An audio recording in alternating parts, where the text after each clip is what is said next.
sa bawat isa. Palakpakan nga po natin ang Panginoon. At magandang umaga po sa mga manunood. Pagpalain po tayo ng Diyos. At napakabuti ng Panginoon. Tayo na naman po ay nandito. Agosto na naman. At ito yung unang araw ng Sunday na isi-celebrate natin yung Lord's Suffering, yung Communion. Kaya sa mga ganito, kailangan po tayong maging excited palagi every Sunday because ito na lang po yung nagbibigay sa atin ng kalakasan, yung makinig na salita ng Diyos at magsama-sama, mag-awitan. Diba? Napakabuti ng Panginoon. Kaya magandang umaga mga taga-Prosek, mga taga-Anunang, yung mga lahat ng tao na makikinig at manunood, magpalain po tayo ng Panginoon. So sa umagang ito, welcome to everyone at tatawagan ko po ang ating kapatid na si Kuya Ronnie para po tayo ay pangunahan ng opening prayer. Yan, praise the Lord. Napakabuti ng Panginoon sa bawat isa. Amen? Salamat po sa bawat testimony natin. Purihin ang Diyos na buhay sa ating mga buhay. Salamat po. Amen. Hallelujah. Purihin ang Lord. Purihin ka, Panginoon. Lord, kami po'y lumalapit. Nagpapakumbaba ngayong umaga sa iyo, God. Lord, samahan mo nga po kami sa aming gawain ngayong umaga. At ikaw ang manguna sa aming Panginoon. Pakalinisin mo nga po, Panginoon, ang aming puso at isipan. At ikaw ang patuloy na kumilo sa aming mga buhay, Panginoon. Lalong-lalo na po, Panginoon, sa magdadala ng salita, Panginoon. Kay Pastora, Panginoon. Patuloy mo siyang ingatan, gabayan. At ikaw ang Diyos na patuloy na magbigay ng kalakasan at kagalingan sa kanya, Panginoon, anumang karamdaman niya, O God. Lord, salamat po, Panginoon, sa umagang ito. Wala nga po kayo magagawa, Panginoon, kung hindi mo kami sasama sa gawain ito, Panginoon. Kaya, Lord, ikaw ang Diyos na patuloy na kumilo sa aming buhay, Panginoon. Kaya, ngayong umaga, Panginoon, pangunahan mo kami at ikaw ang Diyos na patuloy na kumilo, Panginoon. Salamat sa umagang ito. Sa iyo namin binabalik ang pinakamataas na papuri sa iyong anak na si Jesus. Amen. Amen. Amen. Purihin ang Panginoon. So tayo po ay tumayo at aawitan po natin ang ating Diyos na buhay ng pusong dalisay. Dahil po tayo ay mangungmunyon, talagang napakahalaga ng ating pong puso ay ating ipalinis sa Diyos at patuloy na nasain natin yung banal na espiritu ay parating nasa puso natin para sa araw-araw nating buhay tayo ay makapanagumpay. Aawitan po natin ang pusong dalisay. Panginoon, maraming salamat po. Ino-offer namin ang aming mga buhay sa iyo. Pusong dalisay ang aking nais. Nalikhay mo, Diyos, para sa akin. Pusong dalisay ang aking nais. Nalikhay mo, Diyos, para sa akin. Isang pusong tapat na sa'yo'y nagmamahal. Isang pusong sa'yo'y walang alinlangan. Isang pusong itinitibok na ika'y parang lang. Hanggang ko'y pagpupuri sa'yo lamang, Jesus. Pusong dalisay. Pusong dalisay ang aming nais. Nalikhay mo, Diyos, para sa amin. Pusong dalisay ang aming nais. Nalikhay mo, Diyos, para sa amin. Isang pusong tapat na sa'yo'y nagmamahal. Isang pusong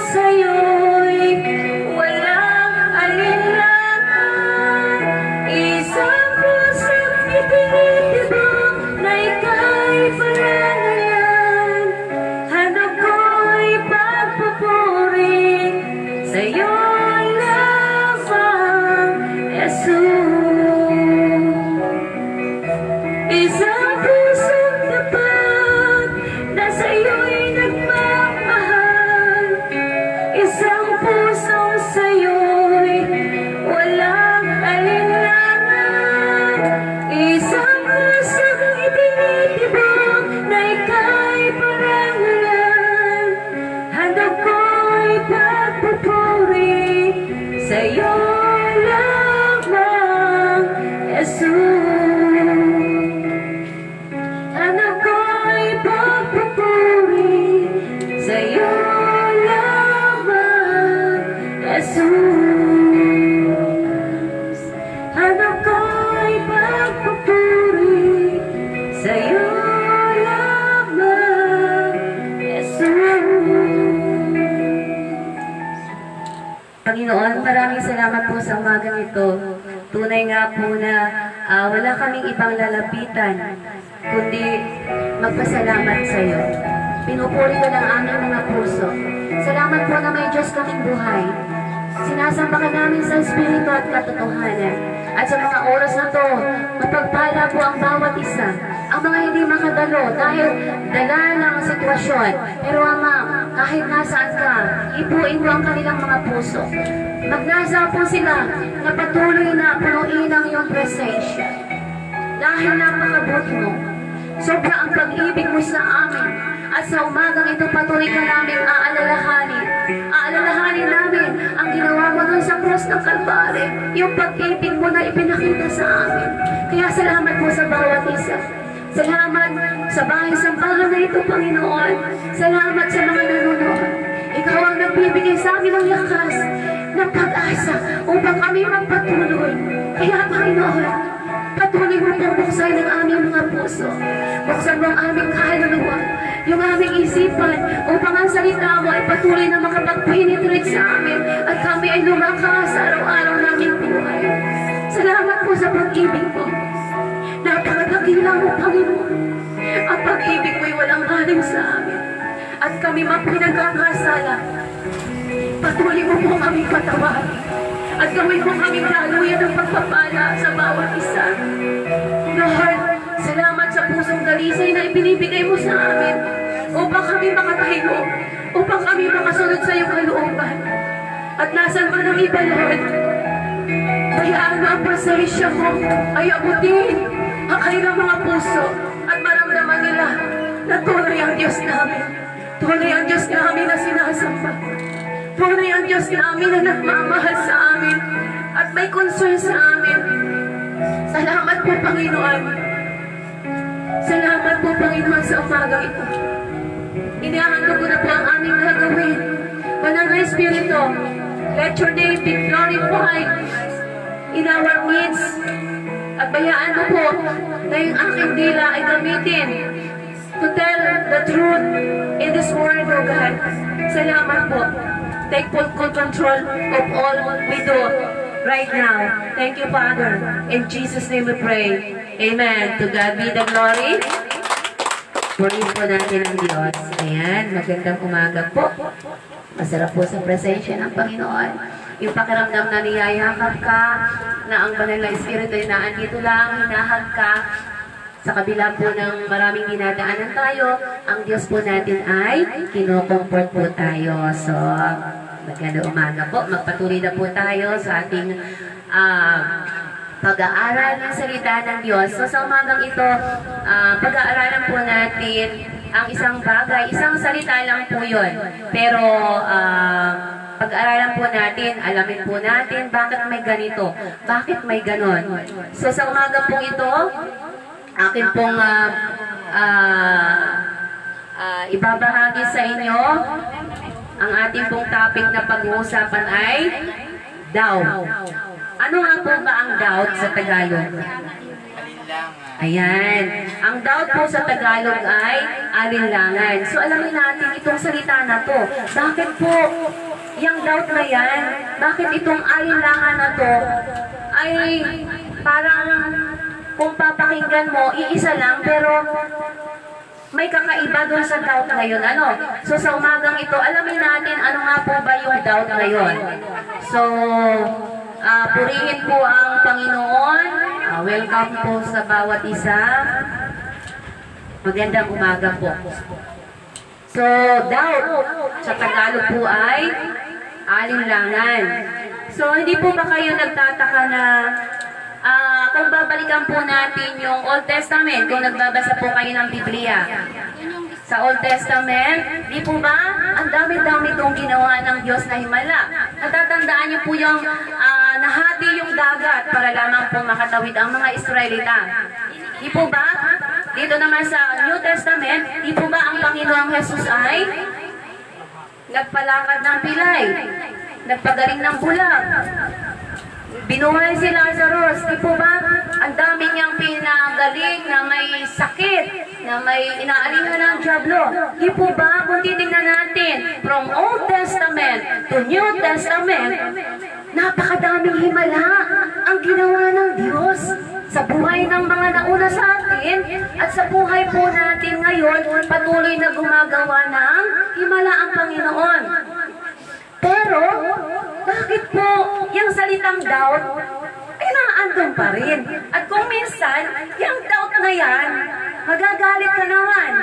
Bakit po? Siyempre, kapag tinagalog mo yung doubt, alinlangan. So, alamin natin yun. Kasi yung isang salita na yan, ay ayaw na ayaw din ng Panginoon. Yung tayo ay mag-alinlangan sa Kanya. Naiisip ko nga po pumisan, bakit na kaya ang tao ay nag-aalinlangan sa Diyos? Eh kasi Diyos na yun eh, di ba? Diyos yun eh. Okay lang sana kung sa tao, halimbawa, yung isang tao na mag-alinlangan tayo, eh tao yun. Pero imagine nyo po, si God, makapangyarihan sa lahat, Almighty, pero nag-aalinlangan tayo. So, sa umagang ito, alamin nga natin yun. Curious ako doon sa salitang doubt, sabi po doon sa ating pag-uusapan natin, pag-usapan muna natin yung ibig sabihin ng doubt. Kung titingnan po natin sa vocabulary o sa Webster, sabi doon ay, what is the meaning of doubt? Sabi po doon, ang doubt ay sitwasyon na walang kasiguraduhan. Kasi alinlangan eh, walang kasiguraduhan. Sabi pa rin po doon, yung salitang doubt ay kulang ng tiwala. Sabi pa rin po doon ay, ito yung mga bagay na uncertainty, yung walang kasiguraduhan. Sabi po doon sa Vines, sabi po ay, ang salitang doubt ay negative. Without, ito po yung sabi ay without a way. Para po bang kapag ikaw ay nag-doubt, wala nang pag-asa. Yun po ang meaning ng doubt o alinlangan. Wala tayong paraan na magagawa na, pero kung titingnan natin sa Biblia, natatandaan ko po yung sabi ni Jesus Christ na, ano ba naman kayo, mga wala kayong paniniwala o pananampalataya sa Diyos. So, ibig sabihin, itong doubt na ito ay nagiging sagabal pala sa buhay natin. Kaya pala, sinasabi ng Diyos na, kagaya ni Tomas, si Tomas po ay nag-alinlangan siya, di ba? Nung nabuhay po ang Panginoon, sabi niya, Panginoon, kung totoo kang ikay buhay, pwede bang tusukin ko yung ganito po? Para sigurado na si Jesus nga yun. Kasi po si Jesus Christ, di ba pinako? Eh pwede pang iganon o iganon doon sa tagiliran. Kasi si Thomas, siya yung doubter doon sa grupo ng mga disciple. So yun po yun. Sa umagang ito, aalamin natin ano ba yung source of doubt. Saan ba nagmula ang doubt? Kasi kung minsan, kapag tayo may mga kahilingan, tapos ay hindi sinagot, alam mo na kung bakit hindi sinagot. Ano kaya? Mayroon tayong, ayun, may alinlangan. Kasi yun po yung isang hadlang kung bakit hindi masagot ng Diyos yung mga kahilingan natin. Kasi nag-aalinlangan tayo. So, alamin po natin. Ang source po ng doubt ay nag-umpisa sa Genesis 3:1. Ayan, buksan po natin ang Genesis 3:1. Sabi po doon, sa Genesis 3:1, babasahin ko po subaybayan nyo. Now, the serpent was more Nabasa niyo po dyan. The serpent was more cunning than any beast of the field which the Lord God has made, and he said to the woman, God indeed, he said. So, ang pinagmulan po pala ng doubt o alinlangan ay buhat dun sa time ni Eva. Sa Genesis, ano po ang sabi nung yung ahas na nagkunyari na si Satan, sabi niya kay Eva, huy, kainin mo yung bunga ng puno. Ay, sabi ng Eva, ay, hindi ko kakainin yun kasi pinagbabawal ng Diyos yun. Pero ano sinabi ng Diablo? Hindi totoo yan. Hindi kayo mamamatay. Oo, diba? Yun yung eksaktong sinabi. Hindi totoo yan. Kung titingnan po natin yun ay isang simbolo ng pag-aalinlangan. Ibig sabihin, doon po palang nag-umpisa ang pag-aalinlangan ng tao. Ang nagturo na magkaroon ng alinlangan, ang tao ay walang iba kundi ang Diablo.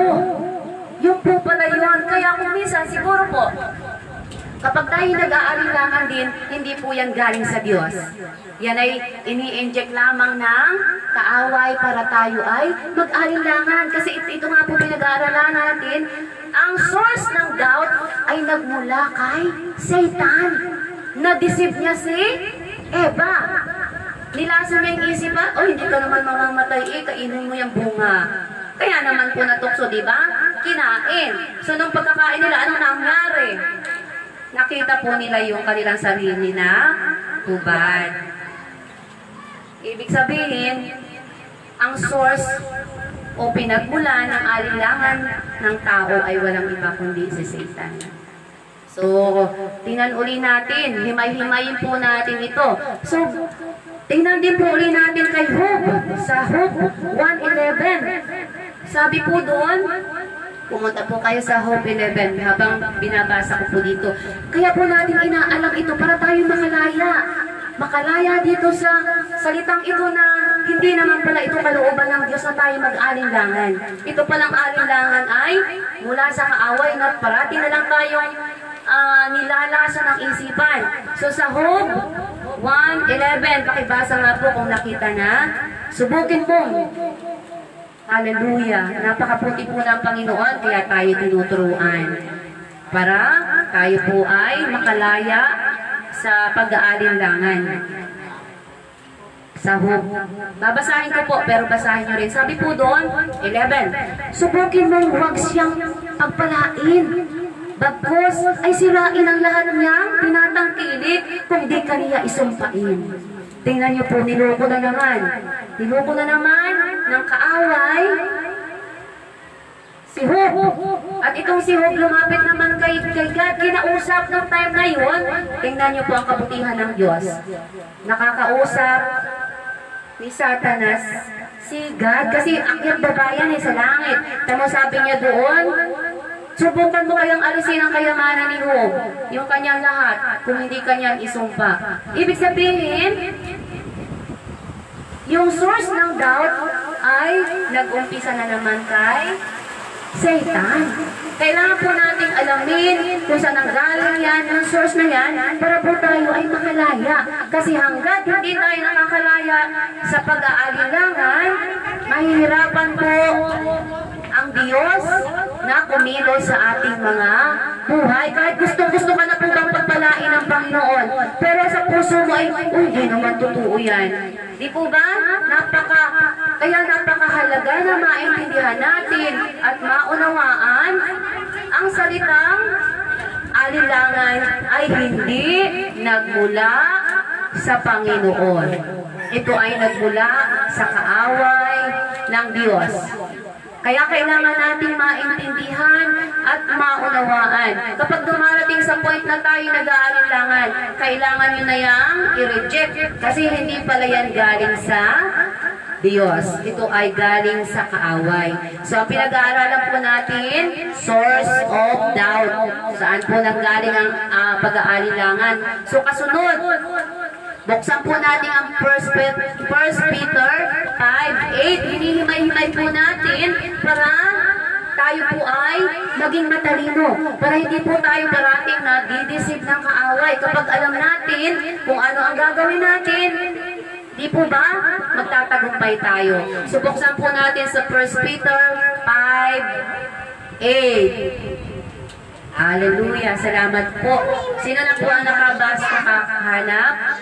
1 Peter 5:8. Ayan, pakibasa nga po para po tayo ay naririnig lahat. Maging handa kayo at pagbantay. Ang dyablo, ang kaaway ninyo, ay parang liyong umuungal at aali-aligid na naghahanap ng malalapa. Labanan niyo siya at magpakatatag kayo sa inyong pananampalataya sa Diyos. Tulad ng alam niyo, hindi lamang kayo ang nagtitiis ng mga kahirapan, kundi gayon din ang inyong mga kapatid sa buong daigdig. Amen. Yan. Okay na po. So, kasunod po sabi nun, malinaw po ha, sa 1 Peter 5:7, humanda kayo at magbantay. Ang dyablo na kaaway ninyo ay parang liyong umaatungal at aali-aligid na humahanap ng masisira. Ibig sabihin, ito na naman po si Satan. Naghahanap siya ng mga tao na pwedeng silain o sirain o wasakin. Pwede po nating sabihin ito na hindi literal. Ano ang tinatarget ng kaaway? Ito na naman po. Ang nilalagay sa atin ng isip ng dyablo ay alisin yung commitment natin sa Diyos. Alisin natin yung relasyon natin sa Diyos na maayos, na susunod tayo sa Diyos. Para po bang nilalaso ng kaaway ang ating isip para tayo ay hindi makasunod sa Diyos. Yun po yung isang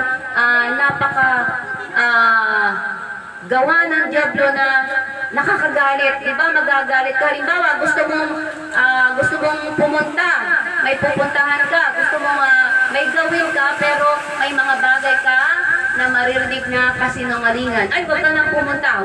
Walang simba. Bawal. Kasi nga po, ini-inject ng kaaway sa ating isip yung mga bagay na mga negatibo. Kaya po kailangan nating maging alerto na kapag may pumasok na sa ating isip na mga negatibo, mga pag-aalilangan, kailangan na po natin ito, sabi dito ay i-resist mo.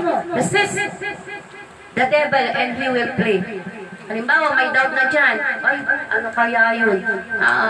Halimbawa, nag-pray ka po. Nagpre-pray ka na may hinihiling ka sa Diyos. O halimbawa na lang, hiling, kagalingan. O Panginoon, ako po ay may masakit sa mata. Ay di, nag-pray ka na, nag-pray. So, maya-maya, bumalik ka na naman po doon sa normal. Nagkagaling kaya yung aking mata? Ay pinag-pray na, ay bakit hindi pa nakagaling? Ano na po ang pumasok sa atin doon? Nag-aalinlangan na po ulit tayo. Ang sabi ng Diyos, kapag ikaw ay humingi ng isang bagay, kapag sinabing ikaw ay pinagaling na ng Diyos, manalig ka at manampalataya. Magpasalamat ka na ikaw ay pinagaling. Ang Diyos ay nag-provide. Kasi po kapag nag-aalinlangan ka na, nawala na naman po yung sinabi mo na ikaw ay nagtitiwala sa Diyos. Nawala na naman po kasi nga po, nag-aalinlangan ka na naman. Sabi po kasi doon, ang winawasak ng Diyos sa ating mga puso at isipan ay yung magkaroon tayo ng commitment sa Diyos. At yung testimony natin sa Panginoon. Yung mga testimony natin sa ating buhay, sa ating kapwa, kung paano tayo sumunod. Kaya po kuminsan ay hindi maiiwasan na sasabihin ng iba, "Oy, bakit sila'y Kristiyano? Bakit ganun?" Pero hindi rin naman po tayo makakapanghusga ng ating kapwa. Kasi mayroon talagang kaaway na gumaganon. Kaya sinabi pala ng Diyos na ipanalangin mo na lamang yung kapatid mo para hindi rin tayo magkasala. Kasi nga po, ang ugat pala ng, ang ugat o source ng doubt ay talagang walang iba kundi ang kaaway ng Panginoon. Kaaway natin si Satan. Sa kanya nagmula ang lahat ng kasinungalingan, lahat ng pag-aalinlangan na kung minsan ay dumarating sa ating isip. Ano? Kung minsan ay hindi naman natin gusto. Sino bang may gusto na magsinungaling? Sino bang may gusto na mag-alinlangan? Wala naman po. Kaya sabi ng Diyos ay ingatan natin ang ating mga isip. Kasi dito pala tinatarget ng kaaway ang isip natin. So, kapag ang isip natin ay puno ng mga bagay na salita ng Diyos, maiiwasan po natin na umaligid-aligid diyang kaaway na yan. Nasa kung ano-anong binubulong sa atin, o huwag ka na sumimba, o huwag ka na pumunta doon, huwag ka na manalangin, huwag ka na magbasa ng Biblia. Gumaganon yun eh. Parang kagaya din sa amin, huwag na kayong mag-evangelize dyan, walang makikinig dyan.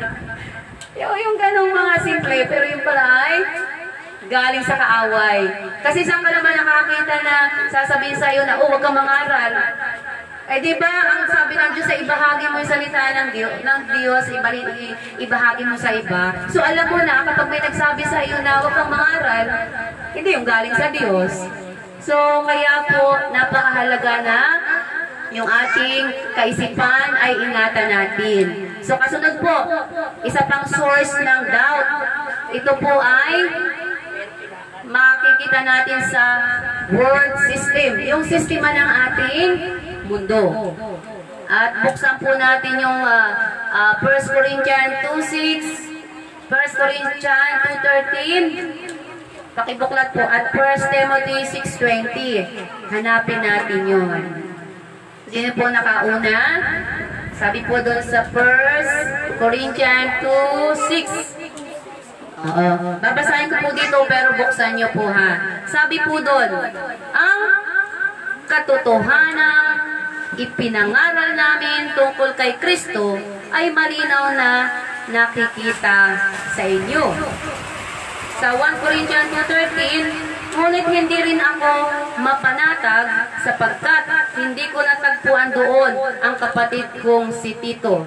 Kaya ako'y nagpaalam at nagtuloy sa Macedonia. Sa James 1:8,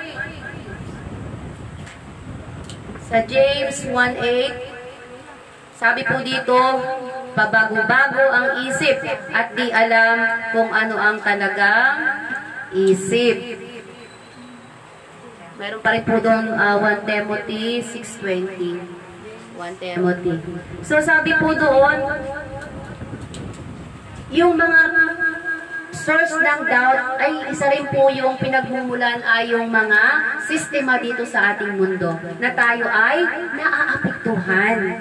Kasi nga po, sabi doon, sa binasa natin, may mga bagay po dito sa mundo, yung mga value, yung mga objectives na kontra sa Diyos, sa pamantayan ng Panginoon. Bakit? Kasi po yung makamundong kaalaman. Ano po yung halimbawa nun? Halimbawa po niya yung worldly system. Halimbawa na lang po yung mga scientists, di ba? Di po ba nag-aaral sila matatalino? Ang sabi nila, ang tao ay nagmula sa unggoy. Yun ang tinuturo, di ba? Nung ako'y grade elementary, parang yung unggoy ay nag-iiba-iba ang anyo hanggang maging tao. Yun po ay sa mundo kasi siyempre nag-aaral. Tapos may mga sitwasyon pa na yung ating mundo ay kusang tumubo, nag-evolution lamang, nag-evolution. So doon ka magtataka na, iba naman ang sinasabi sa Biblia kasi ang Biblia, ang Diyos, ang lumikha sa atin. Ang Diyos, ang gumawa sa lahat ng bagay, nilikha niya yan ng 6 days at yung pinaka-pitungan na mahinga siya. At babalikan natin sa Genesis, ang tao ay nagmula saan? Sa alabok. Hiningahan niya, ginanon niya, tapos hiningahan niya, kaya po tayo ay nagkaroon ng hininga. Kaya nga po yung hininga natin na meron tayo, yan ay bigay ng Panginoon. Kaya ipagpasalamat natin, kasi kung wala tayong hininga, ay di patay na tayo. Kaya nga po kuminsan, yung mga sa mundo, may mga bagay na kasalungat ng Biblia. Pero ang pinaka number 1 pa rin natin, kung paniniwalaan, ay Biblia. Kaya nga po, para hindi po tayo maligaw, basahin po natin ang Biblia. Nandito po lahat ng sikreto. Naniniwala po ako na kapag ang isang tao, ang isang mananampalataya, ay nagbabasa ng Biblia, hindi po siya maliligaw.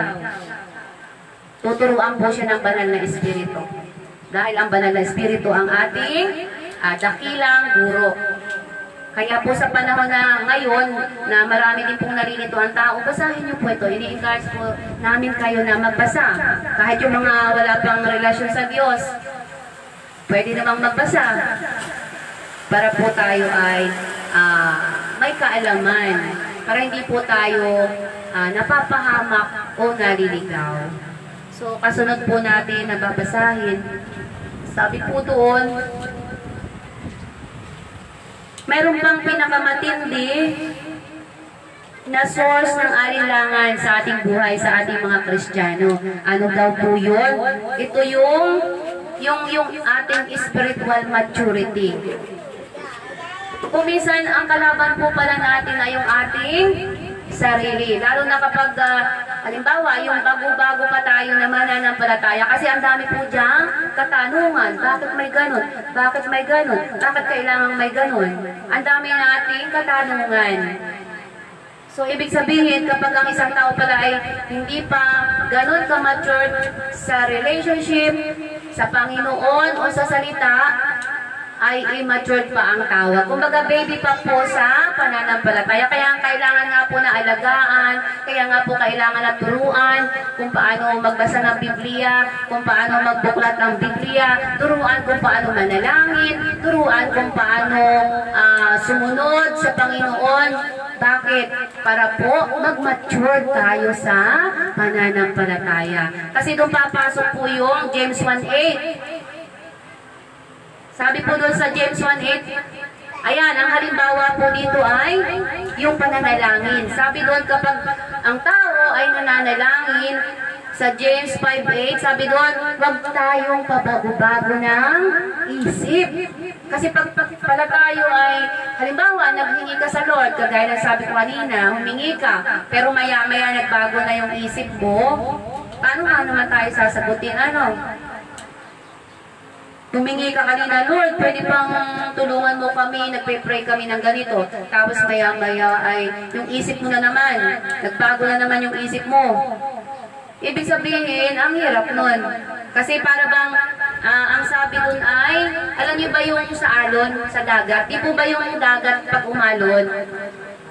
Kapag po pala tayong mga mananampalataya kay Kristo, o may relasyon na kay Kristo, at tayo ay wala pang sapat na hindi pa nagmamature totally sa spiritual, talaga pong mararanasan nyo yung gumaganon. Kasi po naandun yung alinlangan eh. May bumubulong sa inyo na, huwag kang gumalo doon, huwag kang pumunta doon, huwag ka nang manalangin. So kapag pala ang ating panalangin ay hindi nakapix, pabago-bago, wala po tayong katatagan. Talaga pong dadating sa isip natin ang mag-aalinlangan. Halimbawa po, may nag-pray, humihingi ng kagalingan. So, ipinag-pray naman natin, nag-pray. Tapos ay bukas makalawa, ay, pinag-pray man din yung pastora yan, bakit hindi tumaling?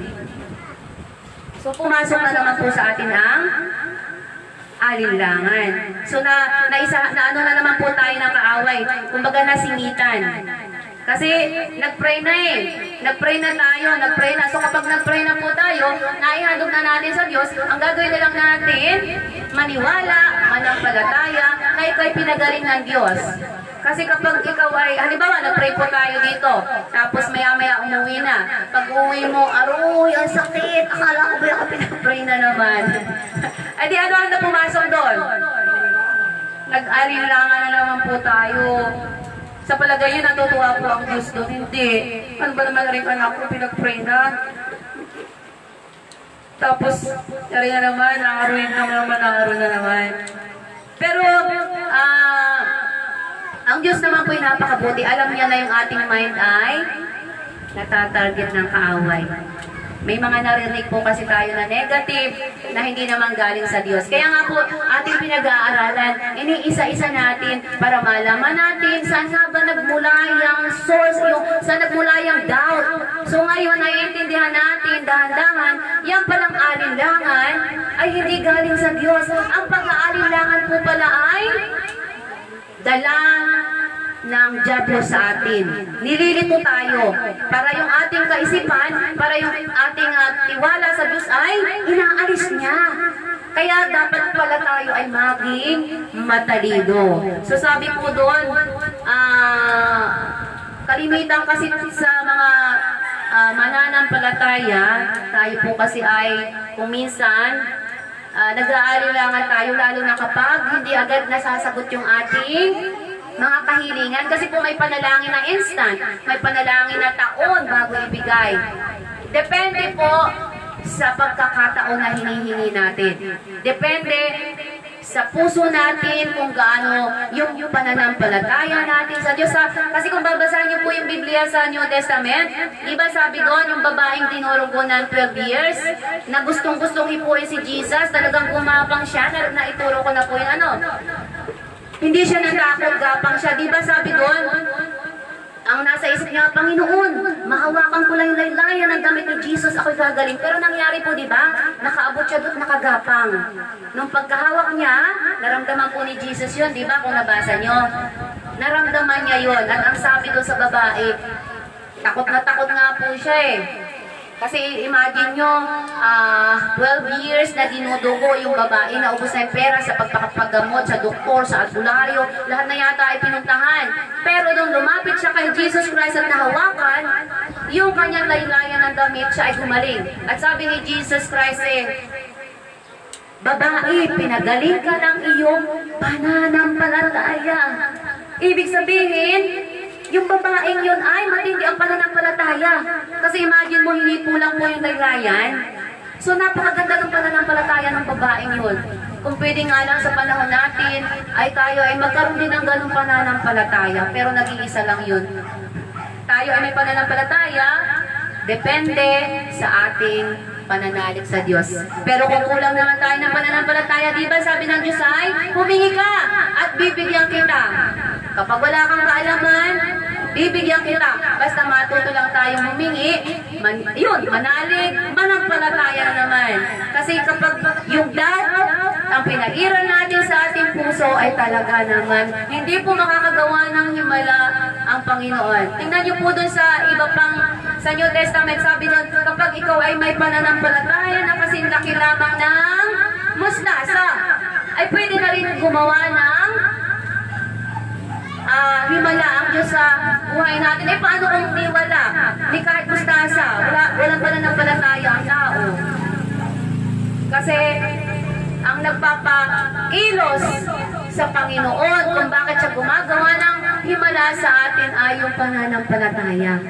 Yung pananampalataya po. Yun yung para bang, yun yung titingnan sa atin ng Diyos para siya ay makagawa sa ating buhay. Kung tayo ay nananampalataya sa Kanya ng buong puso. Kaya nakakagawa ng mga himala nung time na yon, kasi nakikita ng Diyos yung puso. Sa panahon naman natin, hindi namin makikita yung inyong puso. Si Jesus Christ lamang yung makakakita ng puso na nababasa na ito ganito, ang pananampalataya nito, ito ganito. Pero anyway, ang mahalaga tayo naman po ay nabiyayaan ng Diyos na tayo ay makaalam ng Kanyang pag-ibig, kaligtasan. At sabi din po doon, sa pakikinig natin ang salita ng Diyos, yung ating pananampalataya ay lalago. Meron pa ng solusyon. Pag-aralan po natin mamaya ang solusyon. Sabi po dito, meron pa rin po sa Ephesians 4:14. Buklatin po natin ang Ephesians 4:14. Sabi po doon, para tayo ay magtagumpay sa ating mga pag-aalinlangan, kailangan yung ating relasyon sa Diyos ay maayos para mapagtagumpayan natin ang doubt. So, Nakita niyo na po, Ephesians 4:14. Ephesians. Ayan. Pagkatapos po nun, susunod na po tayo, aalamin naman po natin. Nakita niyo na po. Aalamin po natin, pakibasa nga, Ephesians. Ang kasunod natin pag-aaral, yun po kasi doon sa Ephesians 4:14, yun po ay para tayo ay lumagos sa pananampalataya, kailangan nating magpatuloy sa maayos na relasyon sa Diyos. Nakita niyo na po dyan?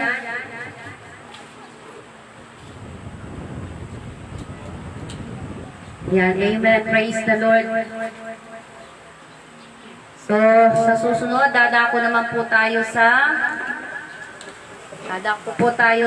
pagkatapos po nating malaman kung saan nagmula ang pag-aalilangan. Ito ay nagmula sa kaaway na tayo nililinlang. Pag-aaralan naman po natin ngayon yung cure of doubt.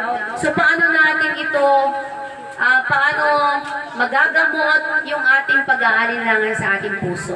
Kasi kailangan ipagamot natin yung alinlangan natin. Kailangan nating ipaalis sa Panginoon yung alinlangan. Kasi kung po kapag tayo ay parating may alinlangan sa ating Panginoon, mahihirapan po ang Diyos na gumawa ng mga himala, ng mga kahilingan natin sa ating buhay. Kasi yun nga po yung hadlang. Yung doubt po kasi ay negative. Yung doubt is kasalanan. Kung meron po tayo noon, kailangan po nating ipaalis. Amen. So nakita mo po yung Ephesians. Pakibasa nga po, kuya. 2:4 po ano? Opo. 4:14. Diyan sa bandarya. 4:14. 14 po. Opo. Ephesians 4:14. Nang sa gayon, hindi na tayo magiging tulad sa mga batang madaling matangay ng sari-saring aral. Ayun. Hindi na tayo maililigaw ng mga taong ang hangad ay dalhin tayo sa kamalian sa pamamagitan ng kanilang katusuhan at panlilinlang. Amen. Di po ba? Kaya napakahalaga na maintindihan natin kung saan nagmula yung doubt nang hindi tayo madala sa kung saan-saan, nang hindi po tayo mailigaw. Kasi nga, kapag tayo nailigaw, tayo po ang mapapahamak. Ay, ang Diyos natin ay mabuti, kailan hindi po nag-isip ang Diyos na tayo mapahamak. Ang gusto ng Diyos tayo ay mapabuti. So, kasunod na po, andito na po tayo sa cure of doubts. So, pag-aralan naman po natin, ano naman yung gamot or para mawala o mapagtagumpayan natin ang ating pag-aalinlangan. Hallelujah, praise God. So sabi doon, ang gamot sa pag-aalinlangan ay depende sa isang bagay o sa isang tao yung kahilingan natin. Sabi po doon, walang problema sa isang object. The Bluetooth device Isang is object. connected successfully. Sa isang object na ginagawa. Ibig sabihin yung pong hindi pala problema yung bagay na ginagawa. The Bluetooth device is ready to pair. Ayan, praise the Lord. Sabi po doon, halimbawa po hindi po pala problema yung hinihingi natin. Halimbawa, kasi po kaya namang ibigay ng Diyos yung mga hinihiling natin, di po ba? Pagaya ng mga kahilingan yun na kailangan ng laptop. Wala pong problema doon sa mga bagay na hinihingi natin. Ang problema po pala ay nasa tao. Nasa atin po pala yung problema. Kasi nga po, ang pag-aalinlangan ay nasa atin. So mga paraan na dapat po nating gawin para tayo ay makalaya sa pag-aalinlangan. So may 5 bagay po na pag-aralan tayo para makalaya tayo. Ang layunin ng Diyos, kaya natin pinag-aaralan itong alinlangan ay makalaya po tayo sa pag-aalinlangan. Kasi kung may pag-aalinlangan tayo sa Diyos, paano makakagawa ang Diyos ng mga bagay na gusto niyang gawin sa atin. Gusto ka ng Diyos na pagpalain, pero dahil ikaw ay nag-aalinlangan, hindi niya maibigay sa iyo yung kutsi. Humihiling ka ng kutsi, dadahin mo din sa sarili. Sino may gusto yung kutsi? Pwede ba dito ang kutsi? Ayan. Ay, hindi maibigay ng Diyos. Ay, kasi, paano ka nga naman magkukutsi din eh? Ay, paano magkakasya yan i-release ang train yan? Diba? So, sabi po doon, una, para po malampasan natin o mapagtagumpayan natin ang pag-aalinlangan natin sa Diyos, ang una po pala natin gagawin ay i-confess natin sa Diyos. Panginoon, ako po'y patawarin mo. Ako'y nag-aalinlangan sa iyong kapangyarihan. Ang dami-dami ko nang nakita doon sa Old Testament. Binahi mo yung dagat para makatawid yung mga Israelita. Dito sa New Testament, binuhan mo si Lazaro. At yung mga may sakit, yung mga pilay, mga bulag ay iyong binuhay. Tapos, ikaw, Panginoon, Jesus mismo ay nabuhay sa patay. Lord, patawarin mo po ako, alisin mo po sa puso ko yung alinlangan. Ayaw ko po nito. Kasi kung mag-aalinlangan po ako sa iyo, paano nga po mangyayari yung mga bagay na hinihingi ko?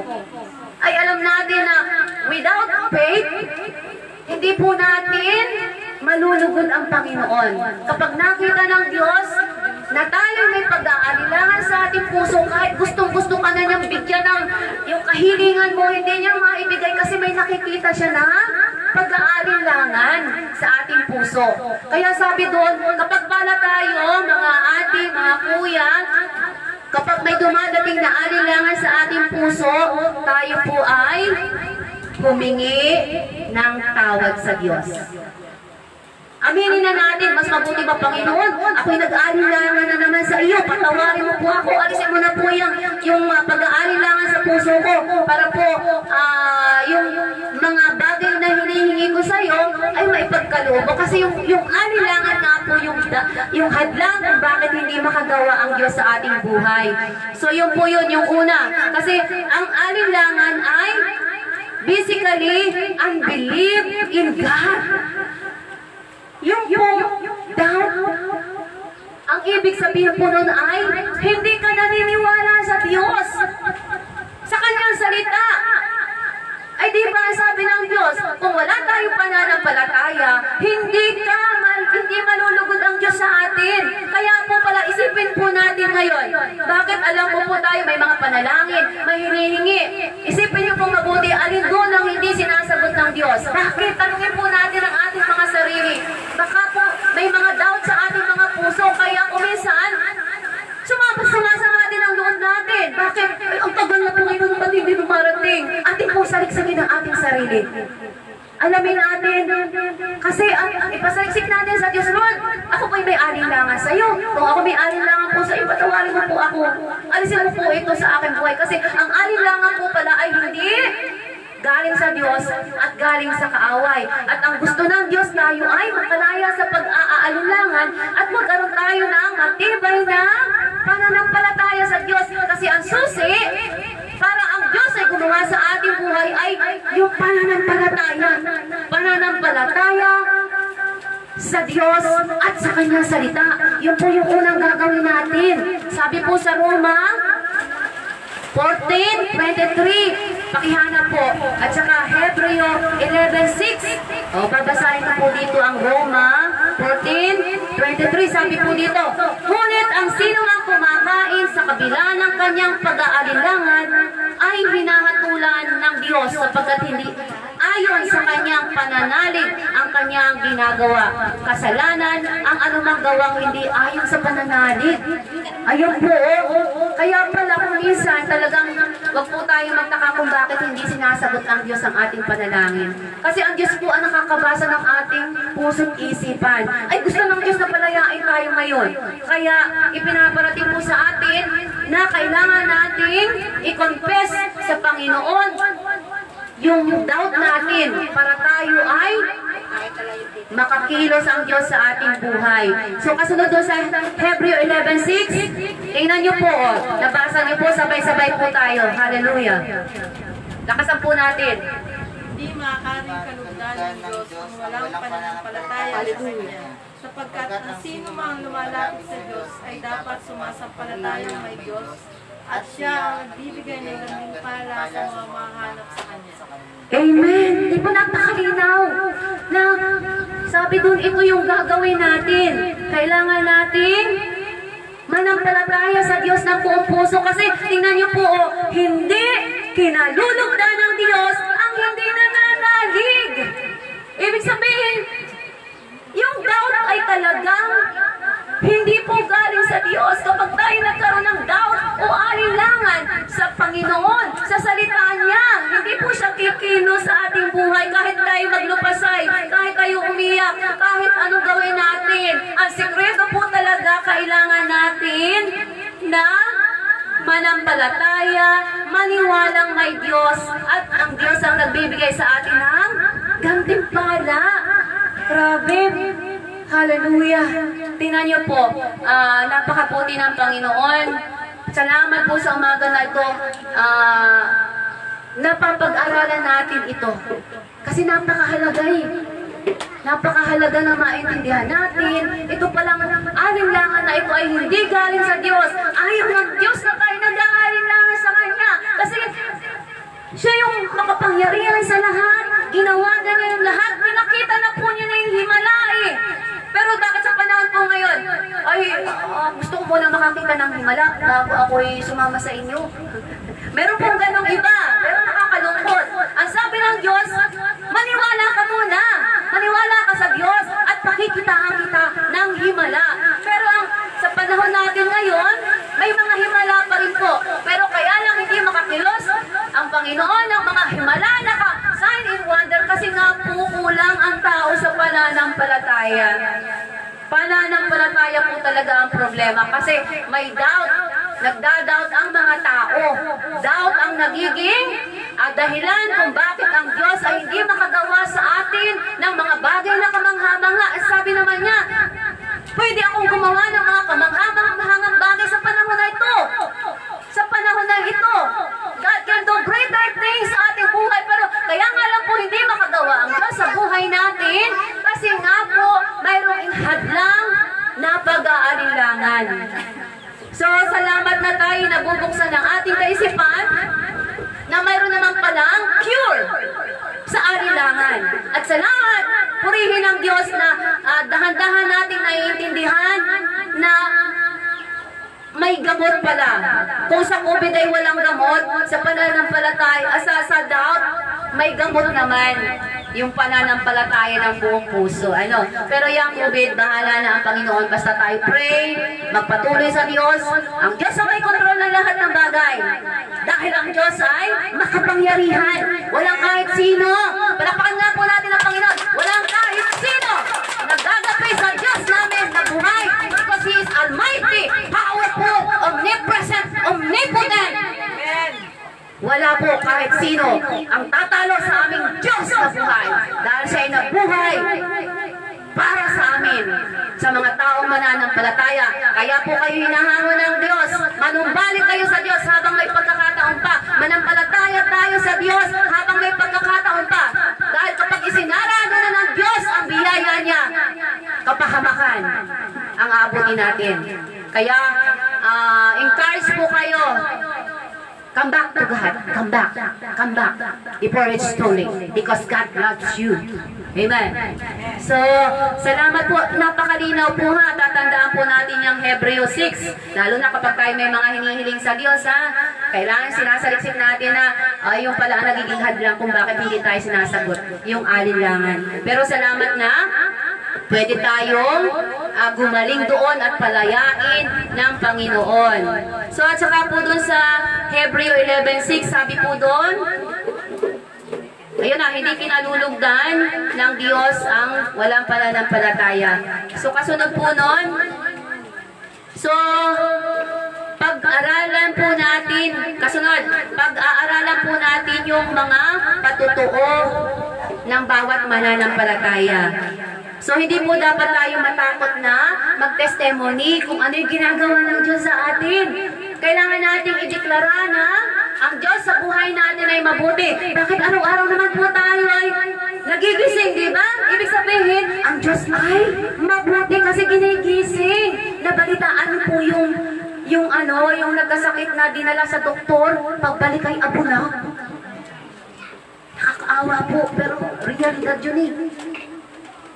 Ang Diyos na lamang ang bahala. Dahil ang Diyos naman ang may utol ng buhay. Pero nakakalungkot, ano po? Malungkot po sa isang pamilya na umalis yung iyong kapamilya, nagpa-check up, pagbalik ay abo na. Masakit po yun. So, magpasalamat po tayo sa Panginoon. Sabi po doon, kailangan bilang mga Kristiyano tayo ay maniwala na ang Panginoong Jesus ay nabuhay, nag-resurrect siya. Yung empty tomb, ang Panginoong Jesus natin ay nabuhay after 3 days at umakyat sa langit. Ang kanyang mga disipulo ay nagkaroon ng transformation, nagkaroon ng pagbabago. Kailangan po natin ilagay sa ating puso at isipan na tunay na nabuhay si Jesus. Kasi nga po sabi ng iba, hindi daw totoo na si Jesus Christ ay nag-resurrect. May mga bulaan po kasi. Pero ang papaniwalaan natin ay nakasulat sa Biblia. Sabi po doon, meron pong sinabi doon sa Biblia na, buksan po natin sa John 11:25. Sabi po doon, sinabi naman ni Jesus, ako ang muling pagkabuhay at ang buhay ang nananalig sa akin. Kahit mamatay ay muling mabubuhay. Sabi pa rin po doon sa Philippians 3:10. Ang tanging hangarin ko ngayon ay lubusang makilala si Kristo. Maranasan ang kapangyarihan ng kanyang pagkabuhay na muli. Ibig sabihin ito pong mga verse na ito ay pagpapatunay na si Jesucristo ay nabuhay. Kasi po kung hindi nabuhay si Kristo, doon sa pagkamatay niya after 3 days, wala pong saysay ang ginagawa natin. Tandaan nyo, itong pinagagawa natin ay walang halaga. Pero dahil si Jesus ay nabuhay, ito pong ginagawa natin na pagbabahagi ng salita ng Diyos, pagbabahagi ng kaligtasan ay may halaga. May halaga po ito sa paningin ng Diyos. Pagdating ng panahon, maintindihan natin, maunawaan natin na yung sakripisyo na ginagawa natin na pagdalo, pagpunta sa bahay-sambahan, pakikinig, pananalangin ay may halaga pala. Hindi po natin makikita ngayon yan. Kasi ang nakikita natin ay mga bagay na kahirapan, pagtitiis. Pero abangan natin yung blessed hope na sinasabi. Yung blessed hope na pangako ng Diyos na babalikan niya yung mga mananampalataya sa tamang panahon. Kaya po hinahamon tayo na tayo manatili manampalataya. Ang nagtitiis hanggang wakas ang siyang maliligtas. Kasi kung ngayon nahihirapan ka na, ay ayaw ko na, hindi na ako dadalo. Paano mo makakagdaan yung biyaya ng Diyos? Nakaligtasan na eternal life. Kung ngayon pa lang ay sumusuko. Kaya hinahamon po tayo ng salita ng Diyos. No turning back. Go! Go! Magpatuloy tayo. Magpatuloy tayo sa Diyos. Maglingkod. Kasi alam natin pagdating ng panahon, aangkinin natin yung tagumpay na ginawa ng Diyos kung bakit siya na nabuhay sa mga patay. Hallelujah! So kasunod po nun, kailangan po natin magkaroon ng kasiguraduhan sa ating kaligtasan. Yun po yung mga gamot para yung ating alinlangan sa Diyos ay mawala. Kailangan natin sa puso natin masigurado na tayo ay ligtas. Kasi bakit po? Kasi halimbawa tayo ay 10 taong Kristiyano na. Tapos pagdating ng pagbalik ng Panginoon, hindi ka kasama doon sa sinama niya. Di ba nakakalungkot ano? Ibig sabihin hindi mo naintindihan yung kaligtasan. Hindi mo na nasigurado sa sarili mo na sure ka doon sa kaligtasan na binigay ng Diyos. Kailangan natin maintindihan at maunawaan ng kaligtasan na may kasiguraduhan. Kasi pag wala tayong kasiguraduhan, ay anong ginagawa po natin dito? Walang saysay. Kaya kailangan sa puso natin, yung inyong natanggap na kaligtasan ay may kasiguraduhan mula sa Panginoon. So sabi doon, buksan po natin sa 2 Corinthians 13:5. 2 Corinthians 10:5. Ayun po. 13:5. 2 Corinthians 13:5. Sabi po doon, kailangan natin, na pinag-aralan po natin. So, kailangan masigurado natin sa puso. Sabi doon, examinin natin ang ating mga sarili. So, ang nakasulat doon, tingnan nyo po. Sabi dito, sa 2 Corinthians 13:5, iwasan natin ang hindi magaspang ang pag-uugali, hindi makasarili, hindi magagalitin o mapagtanim ng galit sa kapwa.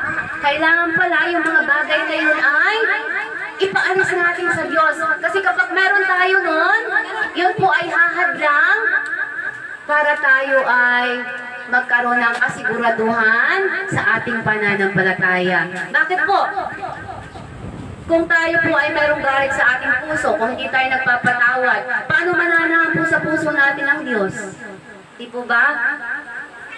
Hindi po makakapanahan sa ating puso kapag tayo ay may mga kinikimkim na galit. Kasi ang Diyos natin ay ano po? Ang Diyos natin ay banal. Ang Diyos ay pag-ibig. Ang Diyos ay mapagpatawad. Ang Diyos ay nag-aayos ng buhay. So kaya nga po, isang bagay din po ito na kailangan natin i-seek natin ang sarili natin sa mga bagay na ito. Kasi pag naintindihan natin ito, naunawaan, ito pong bagay na ito ay gagaling tayo sa pag-aalinlangan ng Diyos. Kasi po may time na, hindi na ako sisimba. Kasi ako'y nagsinungaling na naman. O di na ano ka na naman po. Ang iisipin na lang natin, sa kabila ng tayo ay nakakaranas kuminsan na ng pagkakamali, iisipin mo na, ang Diyos pa rin ay mabuti dahil iniligtas tayo sa Kanyang biyaya, sa grace. We are saved by the grace of God. Subalit kailangan nating may gawa. Sasamahan nating gawa yung ating pananampalataya upang magkatugma, upang lalong malugod ang Diyos natin sa atin. Hallelujah. Praise God. So kasunod po nun, sa Hebreo 6:1-9. So sabi po doon, sa Hebreo, pakibasa po natin. Hebreo, at doon na po tayo magtatapos. At tayo po ay magkukumunyon.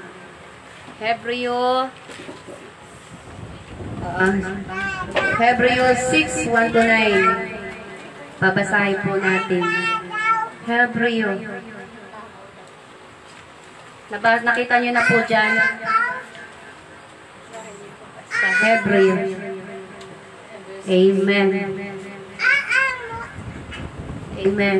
So, napakahalaga po doon na maintindihan natin na maliban na tayo ay sigurado sa ating pananampalataya sa Diyos, maliban na may doubt pa rin tayo sa ating kaligtasan, ay napakahirap po nun. Kaya napakahalaga na alamin natin na yung ating mga puso ay saliksikin natin para tayo ay magkaroon ng kasiguraduhan sa ating pananampalataya sa Panginoon. So, babasahin po natin mamaya yun. So, kasunod na po, pang-apat na. So, kailangan natin, pang-apat, para po mawala yung ating pag-aalinlangan, katapatan sa pag-aaral ng salita ng Diyos. Kailangan po tayo ay, ibig sabihin, matapat, matyaga, na basahin ang salita ng Diyos para yung ating pananampalataya po ay lalong lumakas. Kasi kung hindi po tayo magtsatsaga o magbabasa ng Biblia, hindi po natin maiintindihan yung mga salita ng Diyos doon, hindi natin maunawaan yung mga sinasabi ng salita ng Diyos. Kaya sabi po doon sa Joshua 1:8-9, tayo po ay patuloy na mag-meditate ng salita ng Diyos. Pag-aralan natin ito araw at gabi. Bakit? May pangako.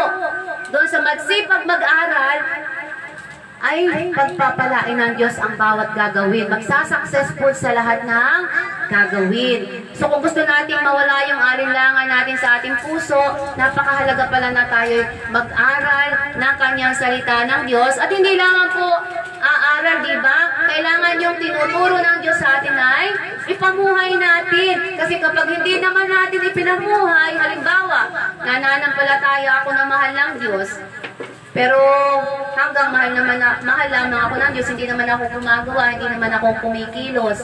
Kailangan po natin yung pagmamahal ay, yung pananampalataya natin sa Diyos ay sasamahan natin ng gawa.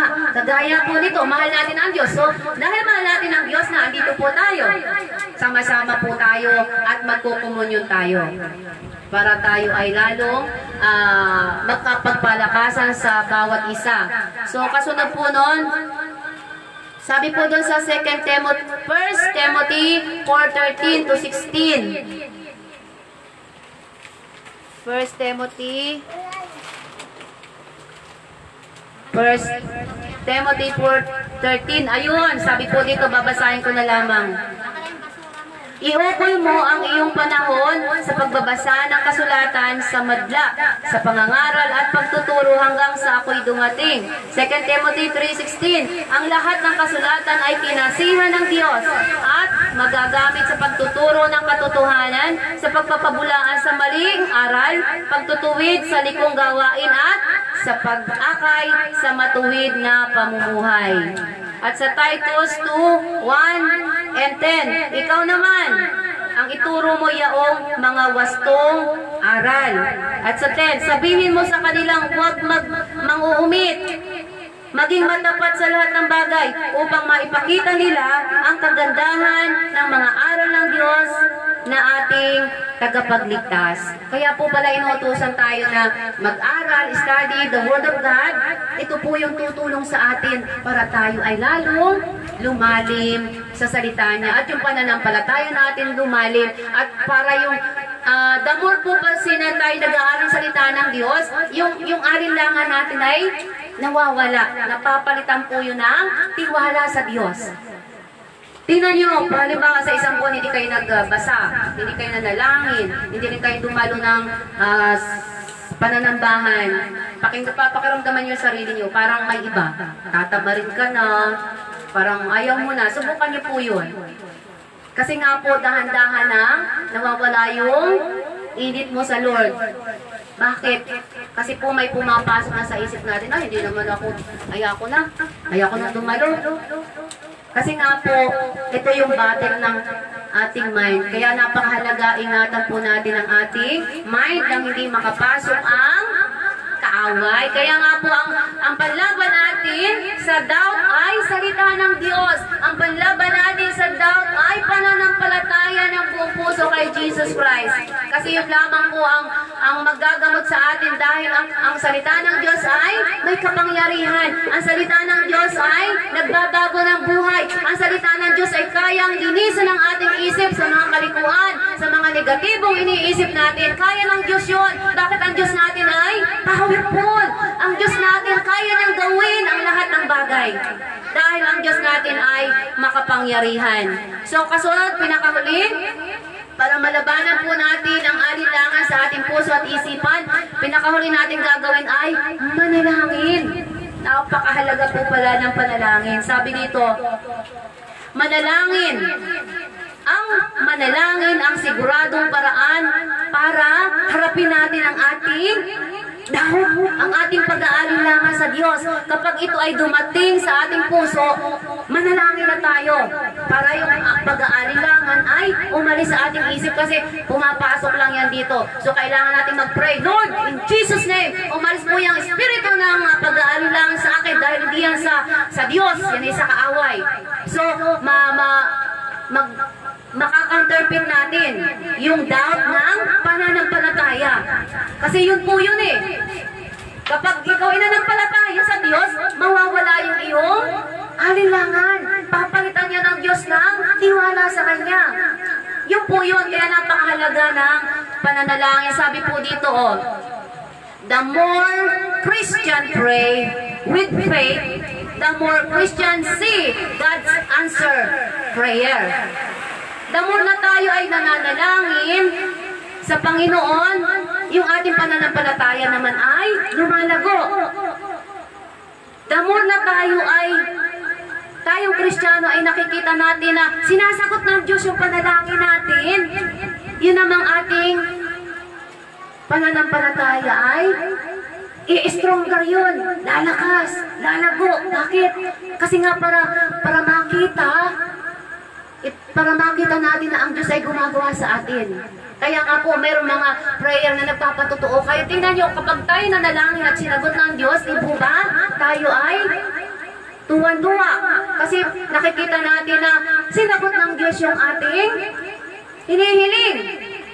Kaya nga po, yung po yung pangontra. Kapag tayo nag-aalinlangan, kailangan natin parating lumapit sa Diyos, manalangin tayo sa Diyos upang the more na tayo ay yung ating pananampalataya ay lumalakas at yung doubt ay nadadaganan. Yung doubt ay nagre-rest na. Ay imagine niyo po kung araw-araw tayo nagbabasa ng salita ng Diyos. Diba? Kapag kung alin yung mas malaki, yun ang dadagan sa maliit. Eh kung ang ating doubt ay mas malaki, adi yung ating pananampalataya ay wala. So balik na rin po natin ngayon sa panahon na to. Mas ilagay natin yung ating pananampalataya doon para yung doubt mo ay matatabunan.